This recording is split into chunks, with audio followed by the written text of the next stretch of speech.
Forecast now, and we're tracking the potential for a little bit of snow moving in this weekend. Kevin Robinson, chief meteorologist. We're a little ways out here, Kevin, so it's a tough call, but either way, it could be a little bit nasty out there.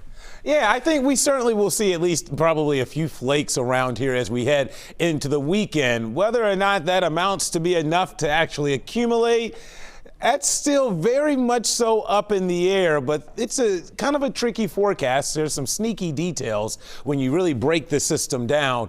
Everything's not entirely lining up for a big snow, and that's why I say even if we do get a little bit, I don't think it's going to be a whole lot.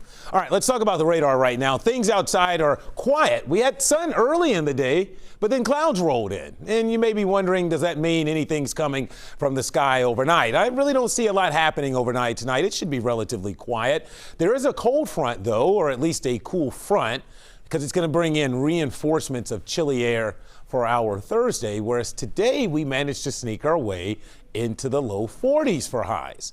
Right now, 40 in Hamilton, Harrison's at 40, 41 in Oxford, you're at 41 in Loveland, 39 in Maysville, 36 in Batesville. So temperatures have begun their slip for the night underneath mostly cloudy skies. Now, the system we're keeping an eye on is way out west, out here in the Four Corners, producing some thunderstorms out in the desert and such. So it at least tells us that this is an energetic system. Now, the question is, while it looks cold enough to support snow for us, it may not be cold enough through the entire column of the atmosphere. Think about it here. You've got the clouds, you've got kind of the middle part of the atmosphere, and then down on the ground. And while temperatures may be cold enough for the most part to support snow, in the middle, there may be a little warm layer there, and that could end up giving us more of a wintry mix, which would cut down on any potential snowfall accumulation. And if that warm layer, let's say that's in the middle of the atmosphere, let's say it's a little bitty tiny warm layer,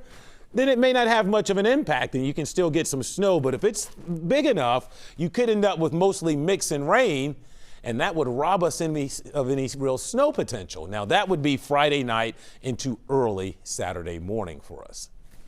So outside right now, here's your cloudy skies that are in place. We're at 41 here in Cincinnati. Feels like it's in the mid-30s. Those winds are going to kick up a little bit this evening and early tonight as a cold front passes its way through.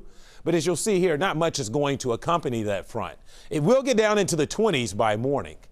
Here's a look at Futurecast. Here's your cloudy skies through the night. Occasionally, you may see a blue blip on here, and that will be representative of maybe a stray flurry or two, but nothing that has any real impact. In the morning, you'll start with mostly cloudy skies, and then we'll work our way into some sunshine by afternoon. It's very cold tomorrow night.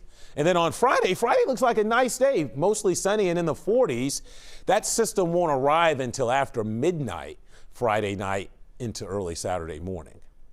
So cold tonight, down to 27 for a low tomorrow. Partly cloudy, still cold, 39 versus being into the 40s like today. So about 5-6 degrees cooler tomorrow. There's a look at your day planner. Here's your 7-day forecast. Up to 43 on Friday. I'm going to leave Saturday morning as a weather impact day, regardless of what we have. Some of that will be around early in the start of your Saturday.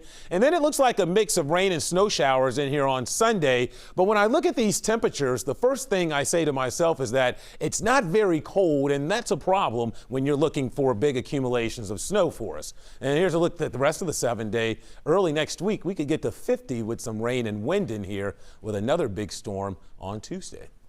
All right, Kevin, thanks so much. Looking into a deadly collision on an airport runway.